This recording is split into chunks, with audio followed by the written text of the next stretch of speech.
ಸ್ನೇಹಿತರೆ, MNS ಅಕಾಡೆಮಿಗೆ ಸ್ವಾಗತ. ಸ್ನೇಹಿತರೆ, ಇದೇ ಮೊದಲನೇ ಸಾರಿ ನೀವು ನಮ್ಮ ಚಾನಲ್ಗೆ ಭೇಟಿ ನೀಡ್ತಾ ಇದ್ದರೆ ನಮ್ಮ ಚಾನಲನ್ನು ಸಬ್ಸ್ಕ್ರೈಬ್ ಆಗಿ, ಹಾಗೆ ಪಕ್ಕದಲ್ಲಿರ್ತಕ್ಕಂಥ ಬೆಲ್ ಬಟನನ್ನು ಕ್ಲಿಕ್ ಮಾಡಿದ್ರೆ ನಾವು ಮಾಡ್ತಕ್ಕಂಥ ಎಲ್ಲ ಹೊಸ ವಿಡಿಯೋಗಳ ನೋಟಿಫಿಕೇಷನ್ ನಿಮಗೆ ತಲುಪತ್ತೆ. ಹಾಗೆ ನಮ್ಮ ಚಾನಲ್ನ ಪ್ಲೇಲಿಸ್ಟ್ನಲ್ಲಿ ಹಲವಾರು ವಿಡಿಯೋಗಳಿದೆ, ಆ ವಿಡಿಯೋಗಳನ್ನೆಲ್ಲ ನೀವು ನೋಡಿ ಅಂತ ಹೇಳ್ತಾ ನಮಸ್ಕಾರ. ದಿನಾಂಕ 29/7/2021 ಪ್ರಚಲಿತ ಘಟನೆಗಳಿಗೆ ಸಂಬಂಧಪಟ್ಟಿರುವಂತಹ ಎಪಿಸೋಡ್ಗೆ ಸ್ವಾಗತ ಸುಸ್ವಾಗತ. ಈ ಒಂದು ಎಪಿಸೋಡನ್ನು ಸಂಪೂರ್ಣವಾಗಿ ನೋಡಿ, ಇಷ್ಟವಾದಲ್ಲಿ ಲೈಕ್ ಮಾಡಿ, ಶೇರ್ ಮಾಡಿ, ಕಮೆಂಟ್ ಮಾಡಿ. ಇಲ್ಲಿ ಕೊಟ್ಟಿರುವಂತಹ ಪ್ರತಿಯೊಂದು ಪ್ರಶ್ನೆಗೂ ಕೂಡ ಅದರದ್ದೇ ಆಗಿರುವಂತಹ ಹಲವಾರು ವಿವರಣಾತ್ಮಕ ಅಂಶಗಳನ್ನು ನೀಡಲಾಗಿದೆ. ಕಾರಣ ಇಷ್ಟೇ, ಮುಂಬರುವಂತಹ ಯಾವುದೇ ಸ್ಪರ್ಧಾತ್ಮಕ ಪರೀಕ್ಷೆಗಳಲ್ಲಿ ಆ ವಿವರಣೆಗಳ ಮೇಲೂ ಕೂಡ ಪ್ರಶ್ನೆ ಕೇಳುವಂತಹ ಸಾಧ್ಯತೆ ಇರುತ್ತೆ. ಅದೇ ರೀತಿ ಈ ಎಪಿಸೋಡ್ನ ಕೊನೆಗೆ 2 ಪ್ರಶ್ನೆಗಳನ್ನು ಕೊಟ್ಟಿರ್ತೀವಿ.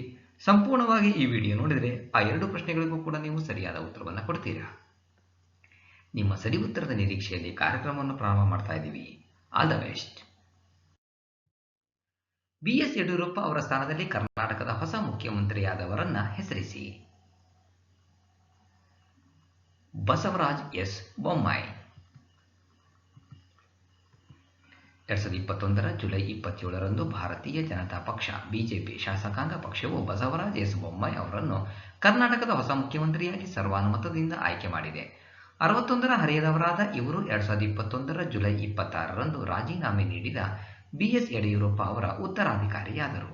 ಅವರು ಜುಲೈ 28, 2021ರಂದು ಕರ್ನಾಟಕದ 23ನೇ ಮುಖ್ಯಮಂತ್ರಿಯಾಗಿ ಪ್ರಮಾಣ ವಚನ ಸ್ವೀಕರಿಸಿದರು.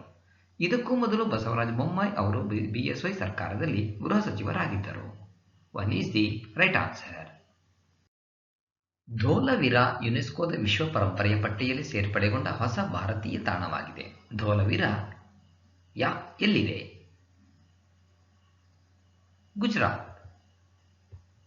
ಗುಜರಾತ್ನ ಕಚ್ನಲ್ಲಿರುವ ಐತಿಹಾಸಿಕ ಹರಪ್ಪ ನಗರ ಧೋಲವಿರಾ ಯುನೆಸ್ಕೋದ ವಿಶ್ವ ಪರಂಪರೆಯ ಪಟ್ಟಿಯಲ್ಲಿ 2021 ಜುಲೈ 27ರಂದು ಯುನೆಸ್ಕೋದ ವಿಶ್ವ ಪರಂಪರೆಯ ಸಮಿತಿಯ 44ನೇ ಅಧಿವೇಶನದಲ್ಲಿ ಸೇರಿದೆ.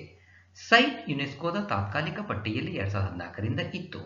ಧೋಲವಿರಾ ಹರಪ್ಪನ್ ನಗರ ಕ್ರಿಸ್ತಪೂರ್ವ 3ರಿಂದ 2ನೇ ಶತಮಾನದ ಮಧ್ಯದ ದಕ್ಷಿಣ ಏಷ್ಯಾದ ಕೆಲವು ಸಂರಕ್ಷಿತ ನಗರ ವಸಾಹತುಗಳಲ್ಲಿ ಒಂದಾಗಿದೆ.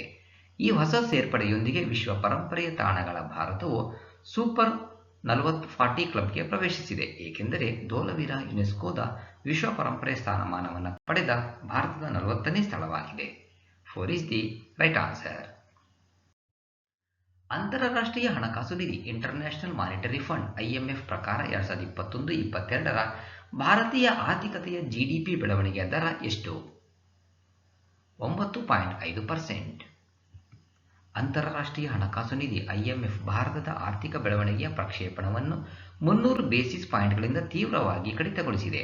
2021-22ರ ಆರ್ಥಿಕ ವರ್ಷಕ್ಕೆ ಫೈನಾನ್ಷಿಯಲ್ ಇಯರ್ 22 12%ನಿಂದ 9.5%ಗೆ ಇಳಿದಿದೆ. ಲಸಿಕೆಗಳ ಕೊರತೆ ಮತ್ತು ಕೊರೋನಾ ವೈರಸ್ನ ಹೊಸ ಅಲೆಗಳ ಸಾಧ್ಯತೆಯಿಂದಾಗಿ GDP ಬೆಳವಣಿಗೆಯ ದರದಲ್ಲಿ ಇಳಿಮುಖವಾಗಿದೆ. ಫೈನಾನ್ಷಿಯಲ್ ಇಯರ್ 2022-23ಕ್ಕಾಗಿ IMF ಭಾರತದ ಒಟ್ಟು ದೇಶೀಯ ಉತ್ಪನ್ನ ಅಂದರೆ GDP 8.5% ಎಂದು ಅಂದಾಜಿಸಿದೆ. ಇದು ಅದರ ಹಿಂದಿನ ಪ್ರೊಜೆಕ್ಷನ್ 6.9%ಗಿಂತ 160 ಬೇಸಿಸ್ ಪಾಯಿಂಟ್ ಹೆಚ್ಚಾಗಿದೆ. IMF 2021ರಲ್ಲಿ ಜಾಗತಿಕ ಆರ್ಥಿಕತೆಯ ಹೆಚ್ಚಳ %6.0ಯಿಂದ 2022ರಲ್ಲಿ %4.9ರಷ್ಟು ಬೆಳವಣಿಗೆಯನ್ನು ನಿರೀಕ್ಷಿಸಿದೆ. India GDP projected financial 2021-22 world bank 8.3%, ICRA 8.5%, ADB 10%, CRISIL 9.5%, OECD 9.9%, Nomura 10.8%, UBS 10%, Fitch 10%. 1 is the right answer. Cutlass Express 2021 CE-21 ಹೆಸರಿನ ಬಹುರಾಷ್ಟ್ರೀಯ ಕಡಲ ವ್ಯಾಯಾಮದಲ್ಲಿ ಯಾವ ಭಾರತೀಯ ಹಡಗು ಭಾಗವಹಿಸುತ್ತಿದೆ? INS ತಲ್ವಾರ್. ಭಾರತದ ನೌಕಾ ಹಡಗು ಇಂಡಿಯನ್ ನೇವಲ್ ಶಿಪ್ INS ತಲ್ವಾರ್ ಕೀನ್ಯಾದ ಮೊಂಬಾಸಾದಲ್ಲಿ ಆಫ್ರಿಕಾದ ಪೂರ್ವ ಕರಾವಳಿಯಾದ್ಯಂತ ಆಯೋಜಿಸಲಾಗಿರುವ ಕಟ್ಲಾಸ್ ಎಕ್ಸ್‌ಪ್ರೆಸ್ 2021 CE-21 ಹೆಸರಿನ ಬಹುರಾಷ್ಟ್ರೀಯ ಕಡಲ ವ್ಯಾಯಾಮದಲ್ಲಿ ಭಾಗವಹಿಸುತ್ತಿದೆ. ವಾರ್ಷಿಕ ಸಾಗರ ವ್ಯಾಯಾಮವು ಪೂರ್ವ ಆಫ್ರಿಕಾ ಮತ್ತು ಪಶ್ಚಿಮ ಹಿಂದೂ ಮಹಾಸಾಗರದಲ್ಲಿ ರಾಷ್ಟ್ರೀಯ ಮತ್ತು ಪ್ರಾದೇಶಿಕ ಕಡಲ ಸುರಕ್ಷತೆಯನ್ನು ಉತ್ತೇಜಿಸುವ ಗುರಿಯನ್ನು ಹೊಂದಿದೆ. ವ್ಯಾಯಾಮ ಕಟ್ಲಾಸ್ ಎಕ್ಸ್‌ಪ್ರೆಸ್ 2021 ಅನ್ನು ಜುಲೈ 26ರಿಂದ ಆಗಸ್ಟ್ 6, 2021ರವರೆಗೆ ಆಯೋಜಿಸಲಾಗಿದೆ. ಇದನ್ನು US ಆಫ್ರಿಕಾ ಕಮಾಂಡ್ ಆಫ್ರಿಕಾಮ್ ಪ್ರಾಯೋಜಿಸಿದೆ ಮತ್ತು ಇದನ್ನು ಯುಎಸ್ ನೇವಲ್ ಫೋರ್ಸಸ್ ಆಫ್ರಿಕಾ ನಡೆಸುತ್ತಿದೆ. 1 is the right answer. List of some defense exercise.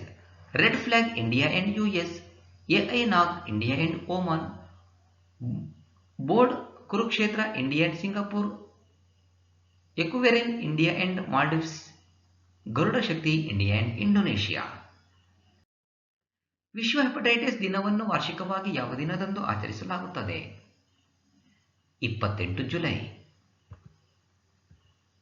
ಪಿತ್ತಜನಕಾಂಗದ ಉರಿಯೂತದ ವೈರಲ್ ಹೆಪಟೈಟಿಸ್ನ ಹೊರೆಯ ಬಗ್ಗೆ ಜಾಗತಿಕ ಜಾಗೃತಿ ಮೂಡಿಸಲು ಪ್ರತಿ ವರ್ಷ ಜುಲೈ 28ರಂದು ವಿಶ್ವ ಹೆಪಟೈಟಿಸ್ ದಿನವನ್ನು ಆಚರಿಸಲಾಗುತ್ತದೆ. ಇದು ಪಿತ್ತಜನಕಾಂಗದ ಕ್ಯಾನ್ಸರ್ ಸೇರಿದಂತೆ ಹಲವಾರು ಆರೋಗ್ಯ ಸಮಸ್ಯೆಗಳನ್ನು ಉಂಟುಮಾಡುತ್ತದೆ. ಹೆಪಟೈಟಿಸ್ ಬಿ ವೈರಸ್ HBVಯನ್ನು ಕಂಡುಹಿಡಿದ ನೊಬೆಲ್ ಪ್ರಶಸ್ತಿ ವಿಜೇತ ವಿಜ್ಞಾನಿ ಡಾಕ್ಟರ್ ಬರೂಚ್ ಬ್ಲಂಬರ್ಗ್ ಅವರ ಜನ್ಮದಿನವಾದ್ದರಿಂದ ಜುಲೈ 28ರ ದಿನವನ್ನು ವಿಶ್ವ ಹೆಪಟೈಟಿಸ್ ದಿನಕ್ಕೆ ಆಯ್ಕೆ ಮಾಡಲಾಯಿತು.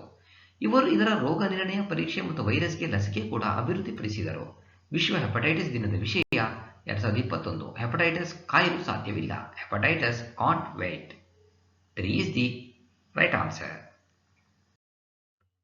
ದ್ವಿಪಕ್ಷೀಯ ಜಂಟಿ ಮಿಲಿಟರಿ ವ್ಯಾಯಾಮ ಇಂದ್ರಾ 2021 ಆಗಸ್ಟ್ 2021ರಲ್ಲಿ ನಡೆಯಲಿದೆ. ಈ ವ್ಯಾಯಾಮವು ಭಾರತೀಯ ಸೇನೆಯ ನಡುವೆ ಯಾವ ದೇಶದೊಂದಿಗೆ ನಡೆಯಲಿದೆ? ರಷ್ಯಾ.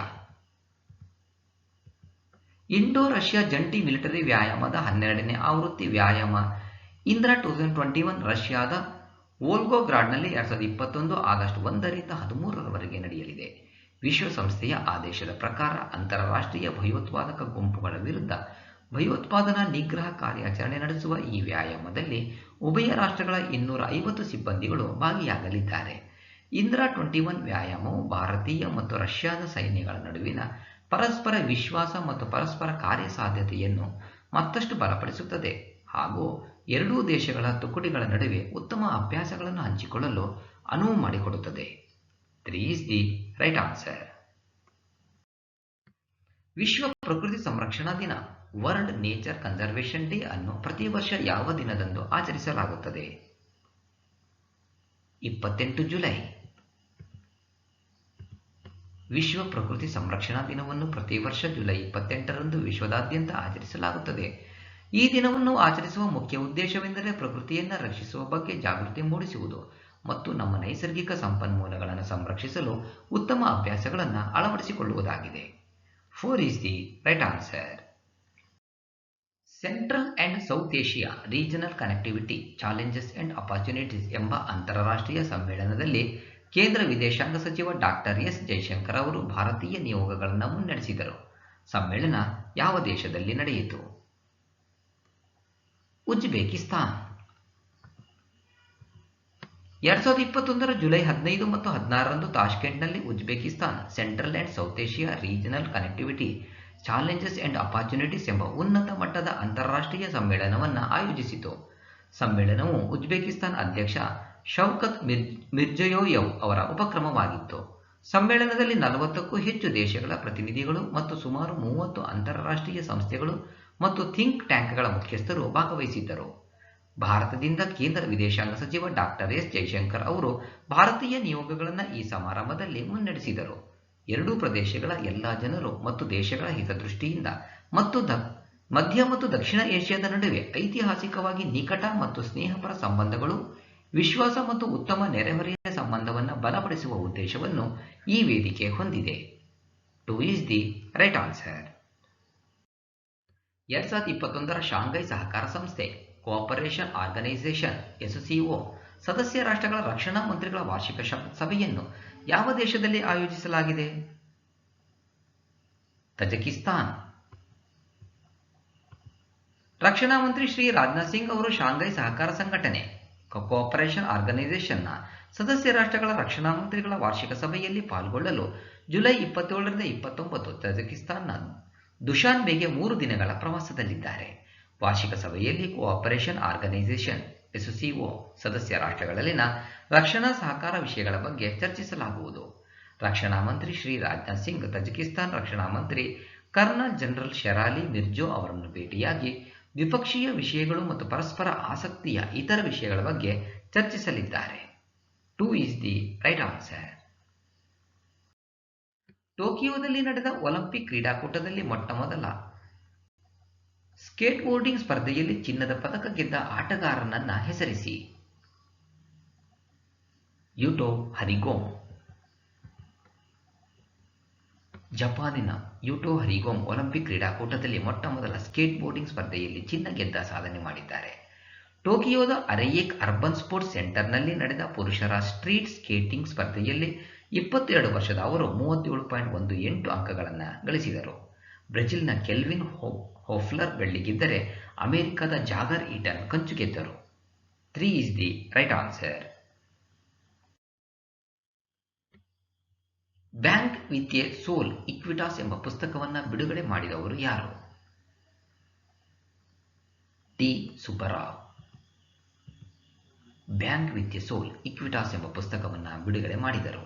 ಇದನ್ನು ನಿವೃತ್ತ IAS ಅಧಿಕಾರಿ CK ಗರಿಯಾಲಿ ಬರೆದಿದ್ದಾರೆ. ಅವರು ಎಡಿಟ್ ಈಕ್ವಿಟೀಸ್ ಡೆವಲಪ್ಮೆಂಟ್ ಇನಿಷಿಯೇಟಿವ್ ಟ್ರಸ್ಟ್ನ ಸ್ಥಾಪಕ ಟ್ರಸ್ಟಿಯಾಗಿದ್ದಾರೆ. 1 is the right answer. Greater Sohra ನೀರು ಸರಬರಾಜು ಯೋಜನೆಯನ್ನು ಇತ್ತೀಚೆಗೆ ಗೃಹ ಸಚಿವ ಅಮಿತ್ ಶಾ ಅವರು ಯಾವ ರಾಜ್ಯದಲ್ಲಿ ಉದ್ಘಾಟಿಸಿದ್ದಾರೆ? ಮೇಘಾಲಯ. ಮೇಘಾಲಯದಲ್ಲಿ ಚಿರಪುಂಜಿ ಎಂದು ಕರೆಯಲ್ಪಡುವ ಸೊಹರಾದಲ್ಲಿ ಕೇಂದ್ರ ಗೃಹ ಸಚಿವ ಅಮಿತ್ ಶಾ ಮತ್ತು ಮೇಘಾಲಯ ಮುಖ್ಯಮಂತ್ರಿ ಕಾನ್ರಾಡ್ ಕೆ ಸಂಗ್ಮಾ ಅವರು ಬಹುನಿರೀಕ್ಷಿತ ಮತ್ತು ಪ್ರತಿಷ್ಠಿತ ಗ್ರೇಟರ್ ಸೊಹ್ರಾ ನೀರು ಸರಬರಾಜು ಯೋಜನೆಯನ್ನು ಉದ್ಘಾಟಿಸಿದರು. ಈ ಯೋಜನೆಯಡಿ ಪೂರ್ವ ಖಾಸಿ ಬೆಟ್ಟಗಳ ಸೊಹ್ರಾ ಟೌನ್ ಮತ್ತು ಸೊಹರಾಕ್ಕೆ ಹತ್ತಿರವಿರುವ ಇತರ 12 ವಾಸಸ್ಥಾನಗಳಿಗೆ ಟ್ಯಾಪ್ ಮೂಲಕ ಶುದ್ಧ ಕುಡಿಯುವ ನೀರನ್ನು ಒದಗಿಸಲಾಗುವುದು. ಗ್ರೇಟರ್ ಸೊಹ್ರಾ ನೀರು ಸರಬರಾಜು ಯೋಜನೆಯನ್ನು ಮೇಘಾಲಯ ಸರ್ಕಾರವು ಪ್ರಸ್ತಾಪಿಸಿತ್ತು ಮತ್ತು ಈಶಾನ್ಯ ಪ್ರದೇಶದ ಅಭಿವೃದ್ಧಿ ಸಚಿವಾಲಯವು 2019ರಲ್ಲಿ 24.08 ಕೋಟಿ ರು ಮೀಸಲಿಡಲಾಗಿತ್ತು. ಇದಲ್ಲದೆ ಅಸ್ಸಾಂ ರೈಫಲ್ಸ್ ಮತ್ತು ಮೇಘಾಲಯ ಸರ್ಕಾರದ ಜಂಟಿ ಉಪಕ್ರಮವಾದ ಸೊಹ್ರಾ ಅರಣ್ಯೀಕರಣ ಯೋಜನೆಯನ್ನು ಶಾ ಪ್ರಾರಂಭಿಸಿದರು. 4 is the right answer. ಈಶಾನ್ಯದ ಮೊಟ್ಟಮೊದಲ ಬಿದಿರಿನ ಕೈಗಾರಿಕಾ ಉದ್ಯಾನವನದ ಅಡಿಪಾಯವನ್ನು ಯಾವ ರಾಜ್ಯದಲ್ಲಿ ಹಾಕಲಾಗಿದೆ? ಅಸ್ಸಾಂ. ಅಸ್ಸಾಂ ಮುಖ್ಯಮಂತ್ರಿ ಶ್ರೀ ಹಿಮಂತ ಬಿಸ್ವಾ ಶರ್ಮಾ ಅವರು ಈಶಾನ್ಯದ ಮೊಟ್ಟಮೊದಲ ಬಿದಿರಿನ ಕೈಗಾರಿಕಾ ಉದ್ಯಾನವನದ ಅಡಿಪಾಯವನ್ನು 2021ರ ಜುಲೈ 26ರಂದು ಅಸ್ಸಾಂನ ದಿಮಾ ಹಸಾವೋ ಜಿಲ್ಲೆಯ ಮಾಂಡೆರಡಿಸಾದಲ್ಲಿ ಹಾಕಿದರು.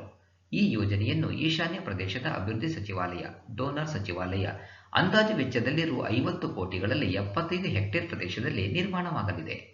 ಪೂರ್ಣಗೊಂಡ ನಂತರ ಉದ್ಯಾನವನವು ಬಿದಿರು ಆಧಾರಿತ ಕೈಗಾರಿಕೆಗಳನ್ನು ಅಭಿವೃದ್ಧಿಪಡಿಸುವುದರ ಹೊರತಾಗಿ ರಾಜ್ಯದ ಒಟ್ಟಾರೆ ಆರ್ಥಿಕ ಅಭಿವೃದ್ಧಿಗೆ ಸಹಕಾರಿಯಾಗುತ್ತದೆ. 2 is the right answer. ಈ ಕೆಳಗಿನ ಯಾವ ಸೆಜ್ಗೆ IGBC ಪ್ಲಾಟಿನಂ ರೇಟಿಂಗ್ ನೀಡಲಾಗಿದೆ? ಕಾಂಡ್ಲಾ ವಿಶೇಷ ಆರ್ಥಿಕ ವಲಯ.